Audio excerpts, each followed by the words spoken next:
বলে যেইখানে গোবিন্দের নিমিত্তে যত দান হয়, যত সৎকর্ম হয়, সেখানে লক্ষ্মী ততই আনন্দে নৃত্য করে। তত আরভ্য নন্দস্য ব্রজঃ সর্বসমৃদ্ধিমান হরের নিবাসাত্মগুণৈ রমা ক্রীড়মভূন।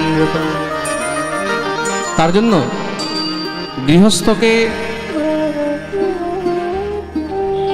ঘরের মধ্যে সুখ শান্তির নিমিত্তে নিত্য কিছু না কিছু দান করাই উচিত। খুব মন দিয়ে শুনবে।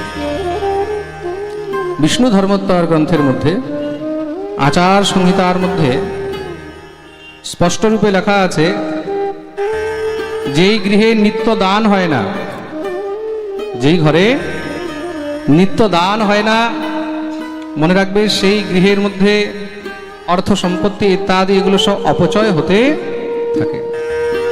তো বলছি, যদি দানের সামর্থ্য না হয় তাহলে কি করবে?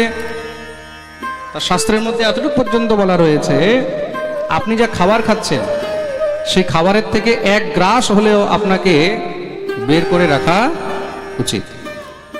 নিজের যে খাদ্য তার মধ্যে থেকে খাওয়ার আগে এক গ্রাস বের করে সেটাকে রাখা উচিত। কিছু না হয় গরুকে খাইয়ে দাও। গৃহস্থকে এই নিয়ম নিত্য পালন করা উচিত।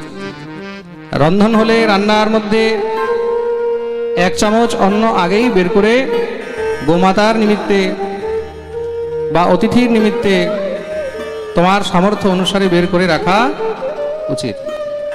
যা সামর্থ্য হয়, বা কিছু না কিছু কোনো পাত্র একটা নির্দিষ্ট করে তার মধ্যে ভগবত সেবার নিমিত্তে, গোসেবার নিমিত্তে, সাধু ব্রাহ্মণ বৈষ্ণব সেবার নিমিত্তে, দেবালয়ের নিমিত্তে কিছু না কিছু নিত্য তার মধ্যে রাখা উচিত। যখন তুমি যাবে তখন সেটা অর্পণ করে দেবে। এটা হলো নিয়ম, যার যেরকম সামর্থ্য হয়। এটা গৃহস্থের জন্য নিয়ম বলা হয়েছে। যারা বৈষ্ণবদেরকে নিত্য বিষ্ণুকে ভোগ অর্পণ করেই সেই ভোগ গ্রহণ করা উচিত। যারা বৈষ্ণব নয় তাদেরকে নিত্য পঞ্চবলি দেওয়া উচিত। কি দেওয়া উচিত? জোরে বলো। পঞ্চবলি দেওয়া উচিত। বলিবেশ্বদেব পূজা নিত্য করা উচিত, মানে 5 গ্রাস নিত্য বের করে রাখা উচিত। তাহলে কি হয়? সেই গৃহের মধ্যে কখনো কোনো প্রকারের কোনো সাংসারিক সমস্যা ইত্যাদি এগুলো হয় না, ঘরের মধ্যে শান্তি ইত্যাদি হয়ে থাকে। কিন্তু কালানুক্রমে কালখণ্ডে আমরা নিজেদের এই সমস্ত সংস্কার সংস্কৃতিগুলোকে আস্তে আস্তে বিস্মৃতি করে ফেলেছি, ভুলে গেছি। আমরা এটাই জানি না পঞ্চবলি কাকে দিতে হয়, তাই তো? বলিবৈশ্যদেব পূজা কি, ঠাকুর সেবা কি করে করতে হয়। আপনি দাঁত না মেজেও যদি ঠাকুর সেবা করেন না, ভগবান তখন অভিশাপ দেয়। এতটুকু পর্যন্ত লেখা আছে জানেন? আচার রত্ন গ্রন্থের মধ্যে দন্ত ধাবন বিধি পর্যন্ত লেখা আছে, দাঁত কি করে মাজতে হয়। দাঁত মাজার জন্য আপনার দাঁতুন কত আঙ্গুলের হওয়া উচিত এটা পর্যন্ত লেখা আছে। আজকাল তো আমরা ব্রাশ দিয়ে দাঁত মাজছি, আগেকার দিনে তো ব্রাশ হতো না, কি হতো? দাঁতুন হতো। দাঁতুন, হ্যাঁ। দাঁতুন কিসের হয়? নিমের দাঁতুন হয়। শুধু নিম নয়, নিমের হয়, বাবলার হয়। বাবলা গাছ হয় না? হ্যাঁ, বাবুল। সুবহ বাবুল কিয়া তো দিন তোমারা, প্রেম সে বলো। তা বাবলার দাঁতুন, নিমের দাঁতুন, অপামার্গের দাঁতুন। অপামার্গ বুঝেছ? অপামার্গ একটা অনেক সময় দেখবে রাস্তার ধারে হয়ে থাকে। হ্যাঁ হ্যাঁ হ্যাঁ, ওই চিটচিটির মতন হয়, গায়ের মধ্যে লাগিয়ে দিলে, ওইটাকে অপামার্গ বলে। কি বলে? অপামার্গ। অপামার্গের দাঁতুন, এগুলো শ্রেষ্ঠ দাঁতুন বলা হয়েছে। এইসব তার মধ্যে আবার লেখা রয়েছে পুরুষের জন্য কত আঙ্গুলের দাঁতুন হওয়া উচিত, স্ত্রীর জন্য কত আঙ্গুলের দাঁতুন হওয়া উচিত, ব্রহ্মচারীর জন্য কত আঙ্গুলের দাঁতুন হওয়া উচিত, গৃহস্থের জন্য কত আঙ্গুলের দাঁতুন হওয়া উচিত। এক একটি জিনিস আপনারা কি মনে করছেন? আমাদের সনাতন ধর্মের, সনাতন সংস্কৃতির মধ্যে আমাদের যে শাস্ত্র গ্রন্থ, এই শাস্ত্র গ্রন্থ এগুলো কি? এগুলোই হলো আর্ট অফ লিভিং। মানুষকে কিভাবে চলতে হয়, কিভাবে খেতে হয়, কিভাবে কি করতে হয়, স্নান করতে হয়, কিভাবে দাতুন করতে হয়, প্রত্যেক জিনিসের নিয়ম লেখা আছে। কতবার মুখ ঘষতে হয়, কতবার কুলকুচি করতে হয়, এতটুকু পর্যন্ত লেখা আছে। পেচ্ছাপ করে নিজের মূত্রেন্দ্রিয় কয়বার ধুতে হয়, পায়খানা করে নিজের গুহ্যদ্বার কিভাবে মাটি দিয়ে লেপন করতে হয়, হাত কতবার মাটি দিয়ে ধুতে হয়, পা কতবার মাটি দিয়ে ধুতে হয়, এগুলো সব নিয়ম রয়েছে। কিন্তু আমরা এগুলো কিছু পালন করি? কিছু না। আজকাল তো সোজা হ্যান্ড ওয়াশ, এই তো চলছে। কিন্তু সেই সব নিয়ম যদি পালন নাও করা যায়, যৎকিঞ্চিত অবশ্যই পালন করা উচিত। অনেকে কি করে, তাড়াতাড়ি করে জল ঢেলে নিল, স্নান করে নিল, ঠাকুর সেবা করতে হবে, দাঁতন টাতন করলো না, দাঁত না বেজে মন্দিরে ঢুকে গেল, ঠাকুর ঘরে ঢুকে গেল, ভগবত বিগ্রহ স্পর্শ করলো, দেবতা আগুন অভিশাপ দেয়। দুর্গন্ধযুক্ত মুখ নিয়ে আমাদের সামনে চলে এসেছো, তোমার বিনাশ।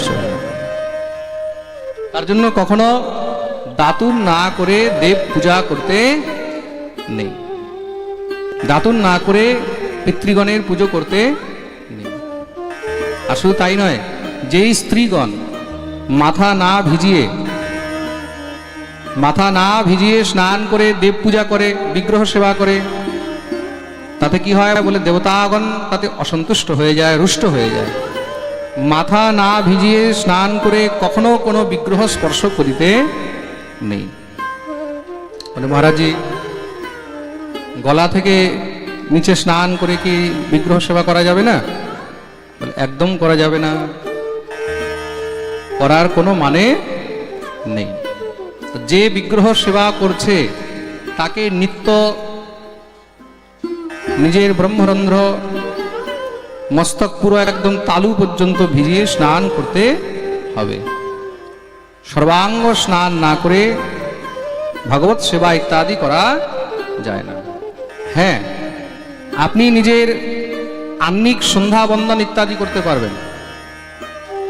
যদি আপনি মাথা ভেজাননি, খালি গা ধুলেন, মুখ ধুয়েছেন, দাতুন করেছেন, আপনি নিজের সন্ধ্যা বন্দন ইত্যাদি করতে পারবেন। কিন্তু যখন শ্রী বিগ্রহ সেবা করবেন, যখন আপনি প্রতিষ্ঠিত বিগ্রহ সেবা করবেন,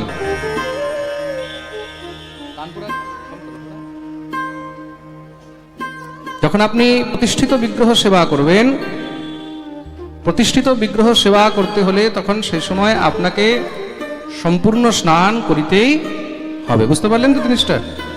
যদি আপনি মাথা না ভিজিয়ে বিগ্রহ সেবা করছেন তাহলে অপরাধ হবে।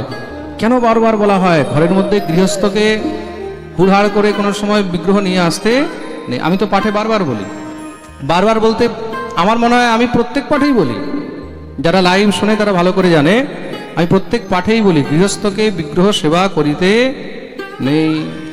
চিত্রপট সেবা করো। বিগ্রহ সেবার মধ্যে অনেক নিয়ম রয়েছে, আর সেগুলো পালন না করলে কি হয়? তখন অপরাধ হয়, তখন অপরাধ হয়। তা জেনে বুঝে বলে না, খাল কেটে কুমির আনা, এরকম কাজ করে কোনো লাভ নেই। এইসব নিয়মগুলোকে নিত্য পালন করা উচিত। নিত্য দান, তোমার যা সামর্থ্য হয়, দান বলতে এরকম নয় যে তোমাকে মন্দিরে গিয়ে দিয়ে আসতে হবে বা গুরুদেবকে দিতেই হবে বা কোথাও দিতে হবে। তুমি নিজের ঘরের মধ্যে ওইটাকে নিত্য একটা পাত্রের মধ্যে জমা করতে পারো। নিত্য দান অনুসারে তুমি কোনো তীর্থে গেলে, গুরুগৃহে গেলে, মন্দিরে গেলে, পাঠে গেলে, কীর্তনে গেলে, ওখানে সেটা দান করে দিলে ভগবত নিমিত্তে দান করে দেওয়া হয়। ঠিক আছে? হ্যাঁ, কোথাও যদি গুরুদেব তোমাকে আদেশ করে রেখেছে যে আমার জন্য রোজ 1 টাকা করে জমাতে হবে, আমার জন্য রোজ 10 টাকা করে জমাতে হবে, আমার জন্য রোজ 100 টাকা করে জমাতে হবে, তাহলে তো জমাতেই হবে। এখন গুরুদেব বলেছে ভাই, সেখানে কিছু করার নেই, সেখানে কম্পালসারি হয়ে গেল। যেখানে গুরুদেব তোমাকে ছাড় দিয়ে রেখেছে, তুমি যেখানে পারো সেখানে দান করো ভগবত সেবায়। যেখানে গুরুর অন্তরে কোনো লালসা নেই যে আমাকেই দিতে হবে, সেখানে তোমার শ্রদ্ধা, তুমি কাকে দেবে। এই সংসারের মধ্যে যেই শিষ্য হয়, প্রত্যেক শিষ্যই নিজের গুরুকে কিছু না কিছু দান করেই করে। শিষ্য কখনো গুরুকে না দিয়ে থাকে না। কেউ হয়তো কম দেয়, কেউ হয়তো বেশি দেয়, কেউ 10 টাকা দেয়, কেউ 500 দেয়, তাই তো, কেউ 1000 দেয়, কেউ লাখ দেয়। যার যেরকম সামর্থ্য সে তেমন অর্পণ করে। আর কৃষ্ণ ভক্ত গুরুকে, সদ্গুরুকে উচিত এটাই, শিষ্য যা দিচ্ছে সেটাকেই সসম্মান আদরের সঙ্গে স্নেহের সঙ্গে সেটাকে গ্রহণ করে তাকে আশীর্বাদ করা উচিত। কোনো সময় শিষ্যকে দান এবং দক্ষিণার বন্ধনে রাখতে নেই, যে তোমাকে দিতেই হবে, এগুলো কোনো সদ্গুরুর বিচার নয়। তো তুমি যেখানেই দান করতে চাও সেখানে নিত্য কিছু না কিছু গোমাতার নিমিত্তে করো। কার নিমিত্তে? একটা জিনিস মনে রাখবে, এখন কেউ জিজ্ঞাসা করতে পারে, বলে মহারাজজি গোমাতার নিমিত্তে কি হয়? বলে দান। আর কুকুরের নিমিত্তে করলে ওটা বলি, শ্বান বলি বলা হয়। কি বলা হয়? হ্যাঁ, কুকুরের নিমিত্তে যখন বের করা হয় ওটা অবশিষ্ট, ওটাকে শ্বান বলি বলা হয়। শ্বানকে বলি দেওয়া হলো, মানে অর্পণ করা হলো। বলি শব্দের অর্থ কি? বলি মানে, বলি বলতে আমরা বুঝি যে কাটা, বলি মানে আমরা বুঝি হ্যাঁ কোনো জীবজন্তুকে কেটে দেওয়া, অ্যাকচুয়ালি তাই নয়। বলি শব্দের অর্থ কি? বলি শব্দের অর্থ হলো অর্পণ করা, উৎসর্গ করা। বলি শব্দের অর্থ কি? জোরে বলো। উৎসর্গ করা, অর্পণ করা। অগ্নির মধ্যে দেওয়া হয়, অগ্নির মধ্যেও বলি দেওয়া হয়। কি করে দেয়? বলে আগুন জ্বলছে, আপনি যখন উনুন ধরাচ্ছেন, উনুন ধরাবার সময় সেই অগ্নির মধ্যে অল্প একটুখানি আটা দিয়ে দিলেন, একটু চিনি দিয়ে দিলেন, কিছু না কিছু ওটার মধ্যে পদার্থ অর্পণ করে দিলেন, সেটা অগ্নি ভক্ষণ করে। কে ভক্ষণ করে? ওটা অগ্নিকে বলি দেওয়া হলো। তার মানে এটা নয় যে কোনো জীবকে কেটে তারপরে দিতে হবে, উৎসর্গ করা হলো, অর্পণ করা হলো, এটাই হলো। হ্যাঁ, এখন কেউ এটা জিজ্ঞাসা করতে পারে, মহারাজজি যারা আজকাল গ্যাসে রান্না করছে, তা গ্যাসের ওভেনের মধ্যে ওখানে কি করে দেবে?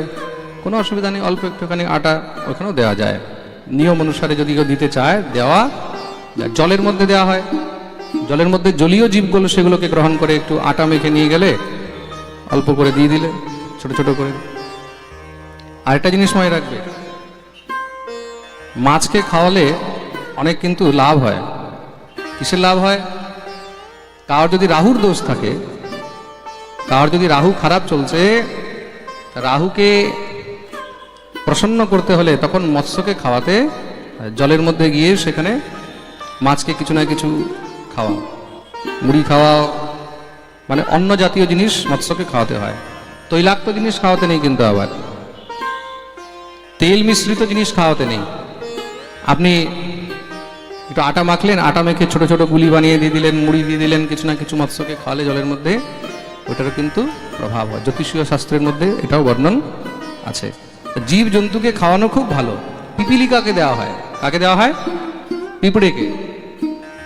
দেখো আমাদের ভারতীয় সংস্কার, দেখো ভারতীয় সংস্কৃতি, দেখো আমাদের আশেপাশে যেই জীব জন্তু থাকে তারা বাঁচবে কি করে? তাদের খাদ্য দেওয়ার দায়িত্ব একজন গৃহস্থের হয়। তা তুমি যেখানে দেখছো কোনো গাছের নিচে কোথাও পিঁপড়ে আছে, পিঁপড়ের বাসা আছে, ওখানে গিয়ে কিছু চিনি ঢেলে দিয়ে চলে আসলে, ওখানে কিছু মিষ্টি ঢেলে দিয়ে চলে আসলে। পিঁপড়ে কিন্তু মিষ্টি জিনিস খেতে খুব ভালোবাসে। তাহলে কি হয়? গ্রহ নক্ষত্র ইত্যাদিও তার উপরে প্রসন্ন হয়। অনেক মানুষ দেখবে এরকম আছে যারা এগুলো জানে, নিত্য পায়রাকে খাবার দেয়, দেখবে কুকুরকে খাবার দেয়, পিঁপড়েকে খাবার দেয়। জলের মধ্যে গিয়ে দেখবে অনেক লোক দেখবে নদীর ধারে বা কোনো পুকুরের মধ্যে গিয়ে ওখানে মাছগুলোকে খাবার দেয়। তার মানে কি নিশ্চয়ই ওরা এগুলো সব জানে। এই প্রকার পঞ্চবলি গৃহস্থকে দেওয়া উচিত। দান নিত্য কিছু না কিছু বের করে রাখা উচিত। এখন তুমি যেই দান করছো সেই দান যে গ্রহণ করবে, এখন সেটা তার ক্যাপাসিটি, সে সেটা হজম করতে পারবে কি না। মনে রাখবে, দান দাতা তো দান দিয়ে বেঁচে গেল, কিন্তু দান গৃহীতার বহুত দুর্গতি হয়। যারা দান গ্রহণ করে তাদের অনেক দুর্গতি হয়, এটাও মনে রাখবে। কেউ দান গ্রহণ করে যদি তার উপচার না করে, উপচার বলতে সে যদি সাধনা না করে, সে যদি ভজন না করে, তখন কি হয়? ভজন সাধন না করলে, নিত্য নৈমিত্তিক সন্ধ্যা বন্দন না করলে, তখন সেই দান গৃহীতাও কষ্ট ভোগ করে। কেন? যেই গৃহস্থ তাকে দান করেছে তার দানের সঙ্গে সে নিজের অসৎকর্ম ইত্যাদিও তাকে প্রদান করেন। খুব মন দিয়ে শুনবে, কিন্তু পুণ্যের ভাগ কেউ যদি না চায় তাহলে কেউ গ্রহণ করতে পারে না।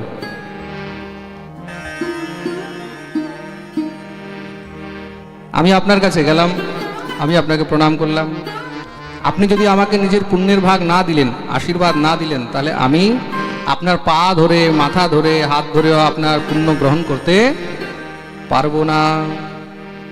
পুণ্যের ভাগ সেই পায় যেখানে স্বেচ্ছায় পুণ্যের ভাগ দেওয়া হয়, কিন্তু পাপের ভাগ না চাইলেও সহজেই গ্রহণ হয়ে যায়। এটা চাইতে হয় না বা কাউকে দিতে হয় না, সহজেই তুমি যার অন্ন গ্রহণ করবে, যার দান গ্রহণ করবে, তুমি তার পাপকে সঙ্গে সঙ্গেই গ্রহণ করে নেবে। প্রেম সে বলো। দেখো, শাস্ত্রের মধ্যে এক একটি জিনিসের কিন্তু বিচার করা আছে। নিজ পুণ্য কাকে দেওয়া যায়? দেখো, এগুলোও কিন্তু সব এক একটি জানার বস্তু। জানা আছে আমাদের পুণ্য আমরা কাকে দিতে পারি? নিজের দ্বারা কৃত পুণ্য নিজের গুরুকে দেওয়া যায়। কাকে দেওয়া যায়? গুরুকে দেওয়া যায়। নিজকৃত পুণ্য নিজের মাতা পিতাকে দেওয়া যায়। কাকে দেওয়া যায়? মাতা পিতাকে। তদ্রূপ মাতা পিতা নিজের পুণ্য সন্তানকে দিতে পারে। কাকে দিতে পারে? সন্তানকে। তদ্রূপ গুরু নিজের পুণ্য নিজের শিষ্যকে দিতে পারে। গুরু যদি শিষ্যকে উপযুক্ত মনে করে, তখন সেই গুরু নিজের পুণ্য শিষ্যকেও দিতে পারে। প্রেম সে বলো। সৎকর্মের এত মহিমা, তা যেখানে সৎকর্ম হয় সেখানে লক্ষ্মী নৃত্য করে।